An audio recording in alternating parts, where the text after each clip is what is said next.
কোন মহিলা তার কাছে এক বড়ি স্বর্ণ আছে, কদ্দুর, সাথে কোরবানির দিন ওই মহিলার কাছে তার নিজের 10,000 টাকা আছে, 5,000 টাকা আছে, 3,000 টাকা আছে। এই টাকাটা আর এই স্বর্ণটা দুইটা মিলাইয়া যদি, বুঝিনি কি মিলাইয়া, যদি টাকাটা এবং কি স্বর্ণটা এই দুইটা মিলাইয়া যদি ওই 84,000 টাকা, 84,000 ফিক্সড না, কমও হইতে পারে বেশি হইতে পারে, রূপার বড়ি বাজারে কম বেশ হয় না, যদি ওই মহিলার স্বর্ণ এবং ওই টাকা ঈদের দিনের জমা টাকা এই দুইটা মিলাইয়া যদি 84,000 টাকা দাম হয়, তো কসম আল্লাহর এই মহিলার উপরে কোরবানি ওয়াজিব। তো বলেন কি পরিমাণ মহিলাদের উপরে কোরবানি ওয়াজিব আমাদের সমাজে। এক বড়ি স্বর্ণ আছে, লগে 5,000 10,000 টাকা বেডির জামাই দিছে, ফুতে দিছে, বাপের বাড়ির থেকে বাপে দিছে, বাইয়ে দিছিল, টাকাগুলো রাইখা দিছে, আছে না এমন? কথা বলেন না কেন? তাহলে ওই টাকাটা আর এই স্বর্ণের দাম একত্র করলে 84,000 টাকা হবে না? এক বড়ি স্বর্ণের দামি দিয়ে 1 লাখ টাকা বেশি হইব, মানে বেশির উর্ফি দিয়া, ঠিক কিনা বলেন না কেন? তাইলে এই মহিলার উপরে কোরবানি ওয়াজিব কিনা বলেন? তো আমাদের সমাজে মহিলাদের কোরবানি তো 95% দেয় না।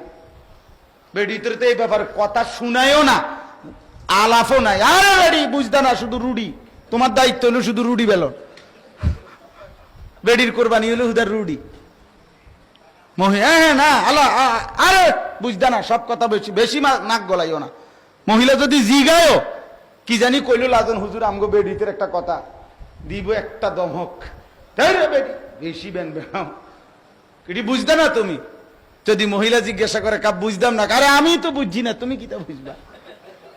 ইচ্ছা করে মানে ঠান্ডা মাথায়, আহা 20,000 টাকা মহিলার আপনি গোপন করে বললেন না, বুঝলেন না, বুঝাইলেন না, তো মহিলাটার কি আখেরাত নাই? কথা বলেন না? আপনার স্ত্রীর কবর নাই, আপনার স্ত্রীর পরকালের বিচার নাই, তো তো এই বেচারির ক্ষতি করলেন কেন? সে কি তার জীবনটা স্বামীর জন্য দেয় নাই? সে কি তার জীবনটা সন্তানদের জন্য দেয় নাই? তো তা আপনি দিবেন না কেন? আপনি এটা লুকাইবেন কেন? কথা বলেন না? এই শেষ কথা আমার।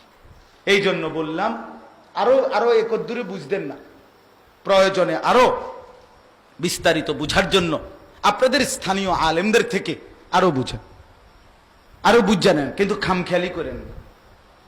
এটা খামখেয়ালির বিষয় না। জাকাতের মাসআলা বুঝা উচিত, কোরবানির মাসআলা বুঝা উচিত, হজের মাসআলা বুঝা উচিত।